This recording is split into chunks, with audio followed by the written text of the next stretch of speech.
Hello students, welcome back to my YouTube channel NK classes by Kalpana ma'am. एक ऐसा platform जहाँ आपको mathematical concept काफ़ी डिटेल में समझाए जाते हैं और मैथमेटिक्स से रिलेटेड आपकी कोई भी क्वेरी या डाउट्स है तो इस प्लेटफॉर्म के थ्रू आप मुझसे पूछ सकते हैं। बच्चों, आज हम क्लास 11th का ही रिलेशन फंक्शंस टॉपिक कंटिन्यू करेंगे जो हम ऑलरेडी स्टार्ट कर चुके थे अपनी पिछली वीडियोज़ में, पर आज हम इसकी मिसलेनियस एक्सरसाइज डिस्कस करेंगे। उसके डिस्कशन से पहले मेरी आप सभी बच्चों से एक रिक्वेस्ट है, अगर मेरा प्लेटफॉर्म, मेरा चैनल, मेरी वीडियोस आपको हेल्प कर रही हैं अंडरस्टैंडिंग डेवलप करने में, तो please like and subscribe my YouTube channel NK classes by Kalpana ma'am और इसे मैक्सिमम स्टूडेंट्स तक पहुंचाइए ताकि उनके भी डाउट्स क्लियर हो। तो बढ़ते हैं बच्चों, जैसे मैंने आपको बोला, आज हम डिस्कस कर रहे हैं क्लास 11th का ही रिलेशन एंड फंक्शंस, ठीक है, जो हम ऑलरेडी बिगिन कर चुके थे।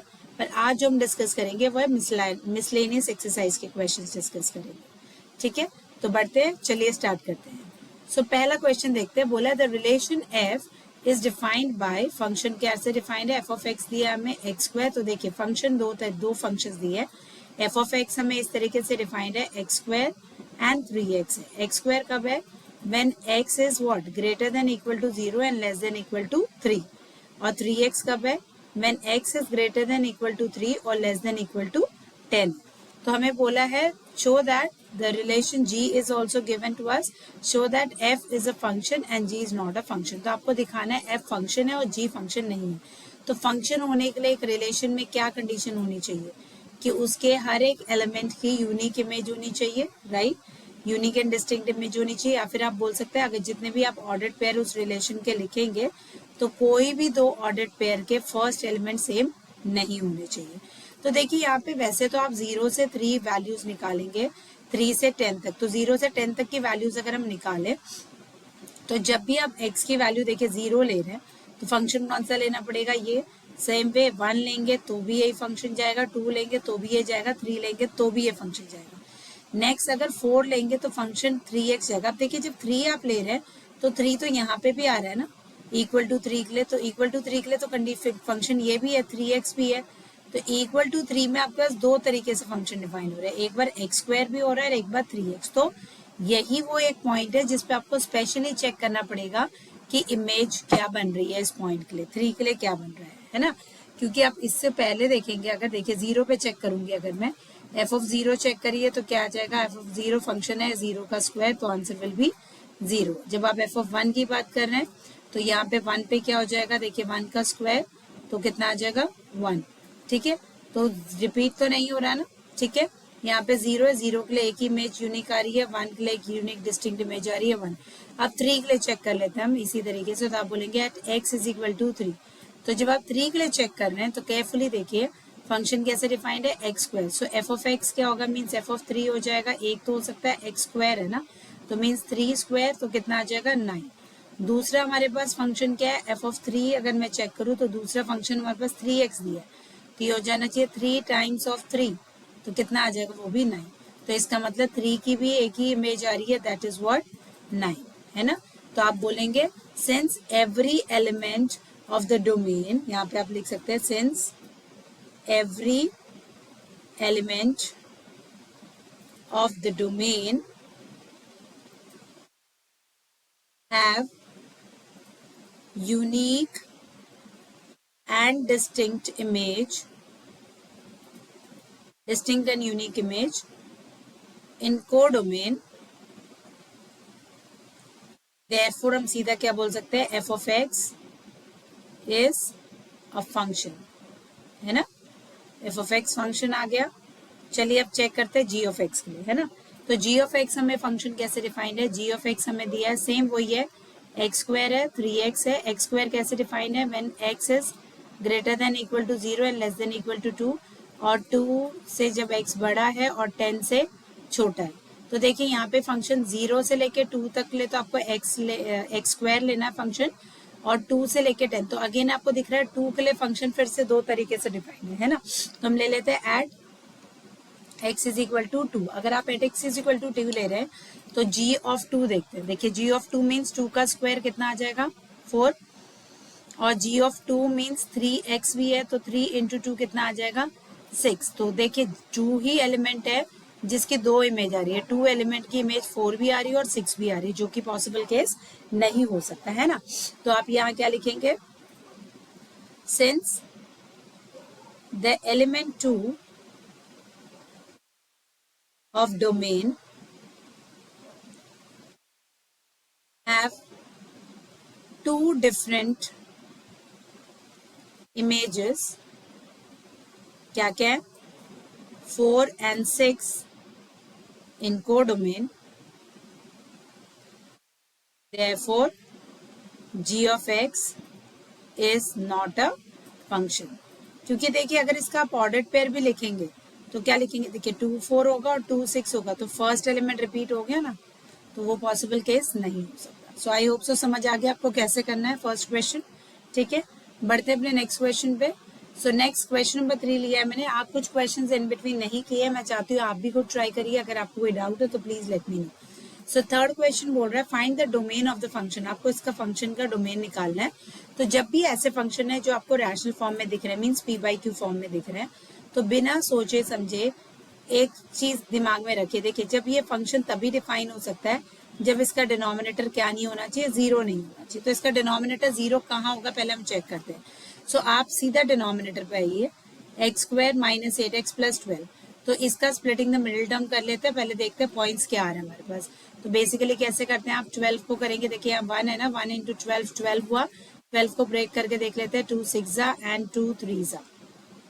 तो मेरे पास यहाँ पे आ रहा है 2 6 12, 2 3 6 है ना। मुझे बीच में चाहिए 8 और यहाँ चाहिए 12। तो बीच में 8 चाहिए, तो मैं अगर यहाँ पे 4 और 3 का कॉम्बिनेशन लूंगी वो बात नहीं बनेगी। हाँ अगर मैं 6 और 2 का कॉम्बिनेशन लूंगी तो 8 आ सकता है।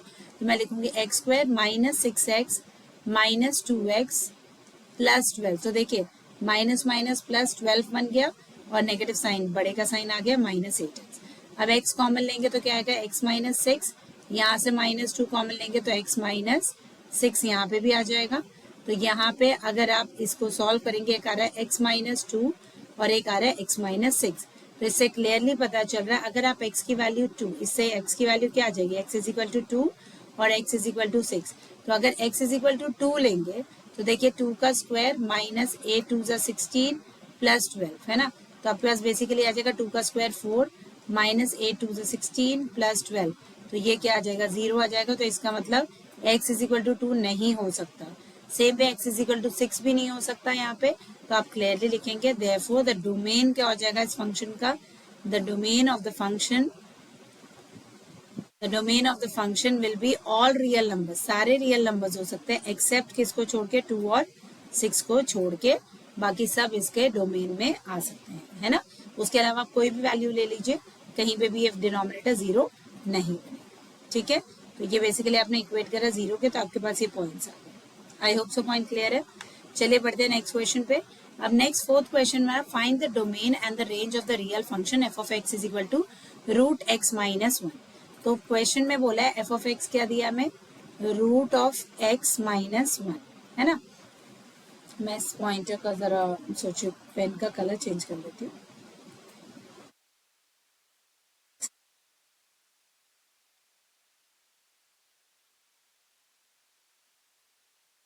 यहाँ पे ले लेती हूँ, एक मिनट। ओके, सो ये हमारे पास है ना। अब ये रूट के अंदर वैल्यू है, तो मैंने आपको बताया था पहले मैंने लिया x माइनस 1, इसका मतलब रूट के अंदर तो ये ग्रेटर देन इक्वल टू 0 होगा। तो इसको सॉल्व करूंगी तो x is greater than equal to क्या आ गया मेरे पास, 1। तो x की वैल्यू आपका क्या डिफाइन करती है, x की वैल्यू आपका डिफाइन करती है हमेशा डोमेन। तो यहाँ से मुझे एक चीज तो पता चल गई, that is the domain of this function.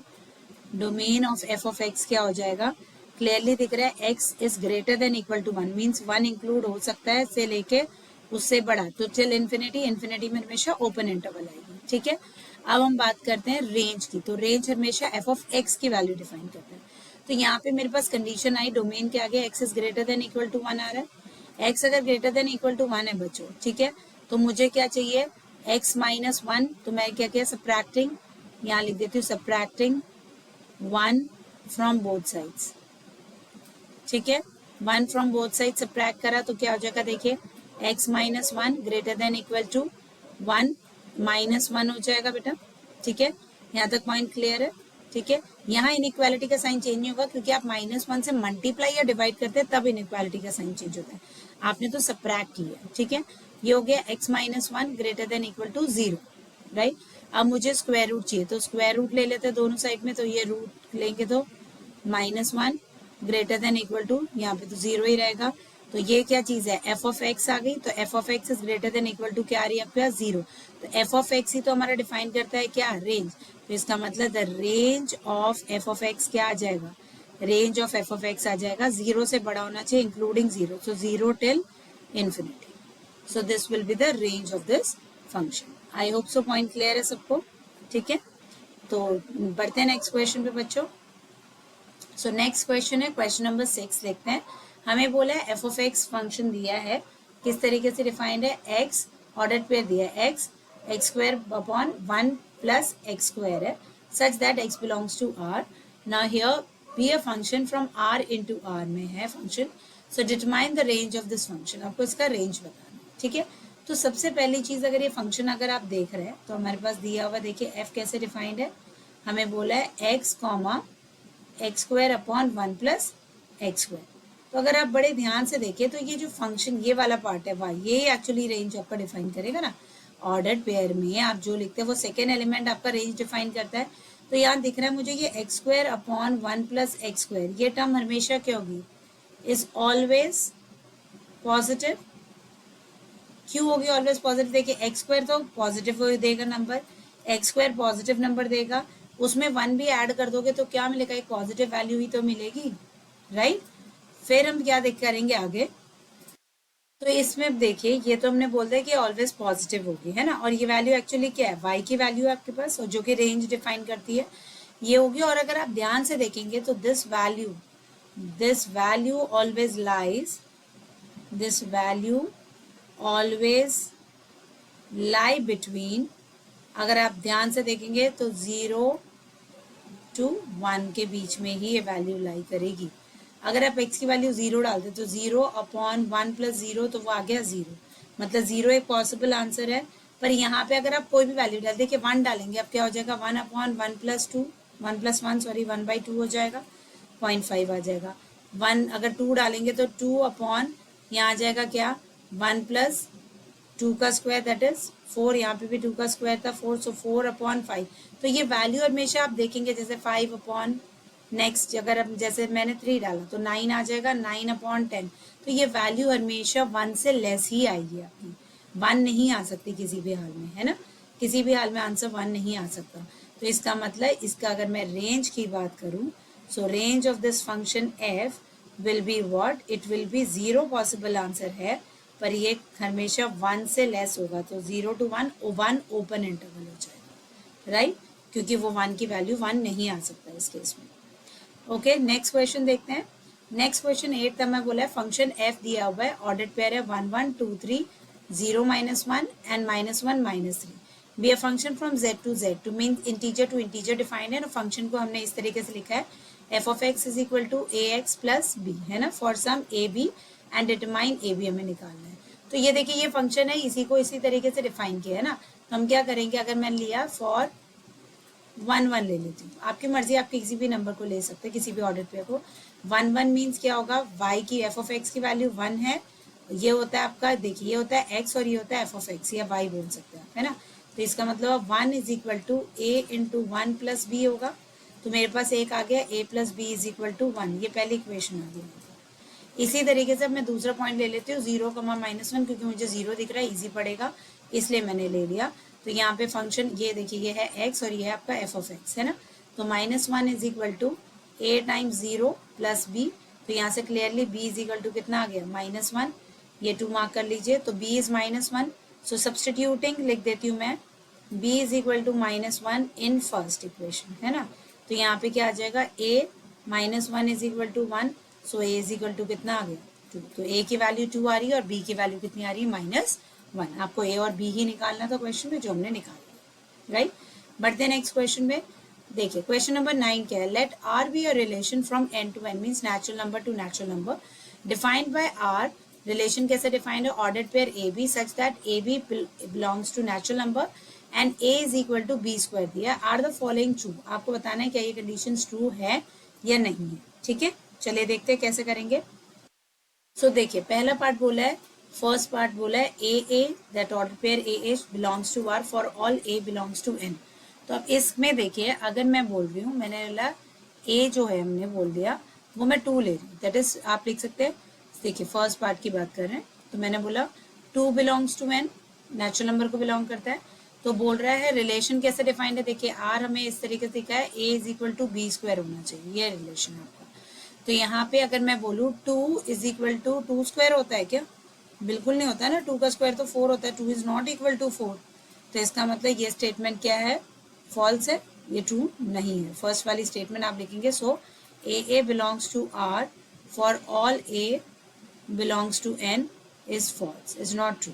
ठीक है, सेकेंड पार्ट की बात करते हैं, हमें बोला ए बी। तो अगर मैं यहाँ पे a B belongs to r implies b a belongs to r, तो ए बी में अगर ले लेती हूँ, सपोज ले लिया मैंने 9,3 belongs to the relation r. Of course करता है, क्योंकि देखिए 9 इज इक्वल टू, मुझे बोला ये ए है ये बी है ना, तो A is equal to B square बोला है, तो 9 इज इक्वल टू 3 स्क्वायर बिल्कुल करेक्ट है, होगा। पर क्या मैं बोल सकती हूँ 3,9 will also belongs to R, बिल्कुल नहीं कर सकता। क्यों, क्योंकि 3 is not equal to 9 square, 9 का स्क्वायर तो 81 होता है ना, तो ये डज नॉट बिलोंग्स टू होगा। तो अगर आपको जब भी आप कोई चीज फॉल्स बोल रहे हैं ना, कोई एक एग्जाम्पल भी देंगे तो वो फॉल्स हो जाती है स्टेटमेंट। सो अगेन आप यहाँ लिख सकते हैं, for a B belongs to r but b a does not belongs to r. और बच्चे आप पढ़ेंगे आगे 12th में जाके कि ये जो पहली स्टेटमेंट हमने पढ़ी थी, इसी को बोला जाता है actually reflexive relation. Reflexive relation, अगर ये ट्रू आता तो इस कंडीशन को रिफ्लेक्सिव रिलेशन कहा जाता है। अगर ये सेकंड कंडीशन ट्रू आती है, इसे बोला जाता है सिमेट्रिक रिलेशन। ठीक है, तीसरी होती है ट्रांजिटिव रिलेशन, इसे बोलते हैं ट्रांजिटिव रिलेशन, आप ये क्लास 12th में पढ़ेंगे। ठीक है, तो यहाँ थर्ड पार्ट में देखते हैं क्या बोला है, let a B belongs to r, b C belongs to r, तो ए सी भी बिलोंग करना चाहिए। तो मैं यहाँ लेती हूँ 16 4, ये बिलोंग करेगा आर को, क्योंकि देखिए 16 इज इक्वल टू 4 स्क्वायर, बिल्कुल बिलोंग कर रहा है। और दूसरा मैं ले लेती हूँ एंड बी सी, ये तो हो गया ए बी है ना। इसी तरीके से बी सी की बात करूँ तो मैं ले लेती हूँ 4 और 2 बिलोंग्स टू आर, क्योंकि देखिए 4 इज इक्वल टू 2 स्क्वायर होगा, करेक्ट है। ठीक है, बट क्या ए सी बिलोंग कर रहा है, mean 16,2 does not belongs to r, क्यों, क्योंकि 16 इज नॉट इक्वल टू 2 का स्क्वायर, ये क्या था ए सी है ना।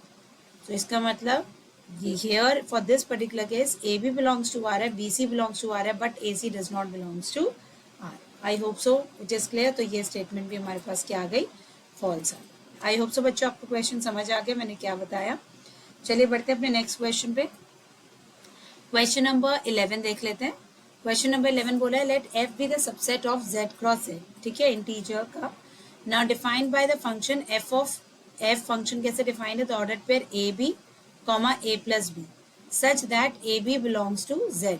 F is f a function from z to z, justify your answer. आपको यहाँ जस्टिफिकेशन देनी है इसकी। ओके, दिस क्वेश्चन अगर हम देखें, देखिए हमें यहाँ पे बोला है ए बी और ए प्लस बी और दोनों इंटीजर को बिलोंग करनी चाहिए।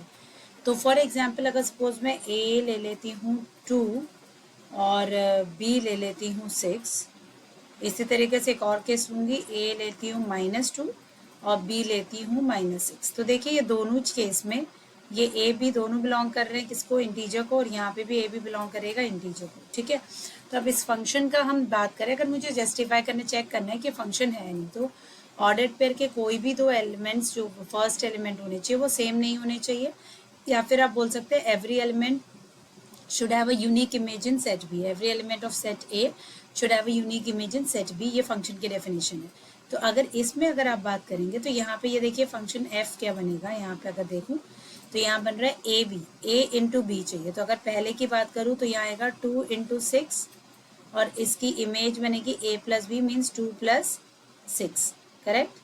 अगर मैं दूसरा पेयर ले रही हूँ वो ले रही हूँ -2 इंटू -6 और दूसरा हो जाएगा -2 -6 है ना, प्लस करेंगे तो प्लस माइनस वही होगा। तो अगर इस एलिमेंट की मैं बात करूँ तो देखिए मेरे पास ऑर्डर पेयर क्या बन रहा है, 6 2 12 और 8 आ रहा है। दूसरा एलिमेंट अगर मैं देखूँ तो यहाँ पे क्या आ जाएगा, देखिए माइनस माइनस क्या होता है प्लस, सो 2 इंटू 6 कितना होता है 12, और दोनों को करेंगे तो कितना आएगा -8। क्लियरली आप देख सकते हैं कि फर्स्ट एलिमेंट सेम है 12 और उसकी दो डिफरेंट इमेज आ रही है, एक बार 8 आ रही है और एक बार क्या आ रही है -8, तो ये फंक्शन नहीं हो सकता। ठीक है, तो आप क्या लिखेंगे, since the first element of the ordered pair 12 have two different images, और क्या क्या आ रही है वो 8 and -8, therefore f is not a function। क्योंकि फंक्शन होने के लिए क्या होना चाहिए था, यूनिक इमेज होनी चाहिए थी, जो कि यहाँ पे आपको क्लियरली दिख रहा है कि नहीं है ना, आपको दिख रहा है ना 12 की 8 भी आ रही है और 12 की -8 भी आ रही है, तो that is not possible for case of function, right. बढ़ते नेक्स्ट क्वेश्चन पे। So here 12th question is set let A, हमारे पास दे रखा है एक सेट है 9 10 11 12 13 और फंक्शन डिफाइंड है a to n, और n क्या हमारे पास नेचुरल नंबर का सेट डिफाइंड है। इट इज डिफाइंड बाय, और एफ ऑफ एन कैसे दिया, the highest prime factor of n, then find the range of f। Set a आपको दिया है a to n डिफाइंड है, एफ ऑफ n आपको निकालना पड़ेगा, क्योंकि आप जब ऑर्डर्ड पेयर लिखेंगे तो पहला एलिमेंट a का आएगा और दूसरा एलिमेंट यहाँ एफ ऑफ n आएगा, है ना। तो f of n means highest prime factor of n बोला है, तो मीन्स अगर मैं एफ ऑफ 9 पूछूंगी तो प्राइम फैक्टर्स क्या होते हैं 9 के, देखिए होता है प्राइम फैक्टर 3 होता है ना, तो 3 ही आएगा इसका, तो एफ ऑफ 9 तो 3 हो गया। ठीक है, इसी तरीके से एफ ऑफ 10 की बात करेंगे तो एफ ऑफ 10 में पहले मुझे बताइए 10 के फैक्टर्स क्या क्या होते हैं, उसमें से प्राइम फैक्टर्स बताते हैं, उसमें से हाईएस्ट। ठीक है, तो प्राइम फैक्टर्स कौन सा आएगा, 2 हो सकता है और 5 है, 2 और 5, तो इनमें से हाईएस्ट प्राइम फैक्टर कौन सा है, क्योंकि 5 होगा इसका हाईएस्ट प्राइम फैक्टर, तो वो ले लेंगे।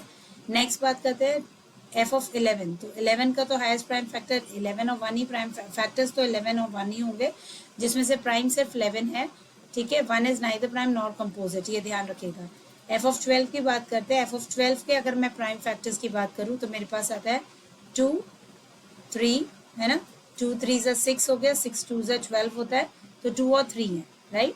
2 3 में से कौन सा वैल्यू आएगी आपके लिए हाईएस्ट प्राइम फैक्टर में, अगेन इसका 3 आ जाएगा, राइट। उसके बाद अगर हम बात करें एफ ऑफ 13, एफ ऑफ 13 के लिए प्राइम फैक्टर क्या आ जाएगा, 13 ही होगा। 12 का देखिए मैं आपको फिर बताती हूँ, अगर मैं 12 के फैक्टर्स की बात करूँ, है ना, फैक्टर्स ऑफ 12 बात करूँगी तो क्या आप लिखेंगे, 1 होगा, 2 होगा, 3 होगा, 4 होगा, 6 होगा, देन 12 होगा, करेक्ट। इन सब में से प्राइम फैक्टर्स कौन से, देखिए 2 3 है और 2 3 में से हाईएस्ट कौन सा है 3, तो इसका मतलब ये आपके पास सारी y की वैल्यूज आ गई। ठीक है, ऑर्डर्ड पेयर में आप लिखेंगे 9 के करस्पॉन्डिंग 3, 10 के करस्पॉन्डिंग 5, 11 के करस्पॉन्डिंग 11, 12 के करस्पॉन्डिंग 3 एंड 13 के करस्पॉन्डिंग 13। तो इसका मतलब क्या हुआ, मैं यहाँ पे क्या लिखूंगी, तो रेंज कितनी हो जाएगी, रेंज ऑफ एफ क्या होगी, range of F second elements के सेट होती है, तो that is 3 5 11 and 13, so this will be the range of this function. ठीक है, सो आई होप सो बच्चों जो हमने अब डिस्कस किया वो आपको समझ आया होगा। मिसलेनियस के मैंने कुछ क्वेश्चंस किए हैं डिस्कस।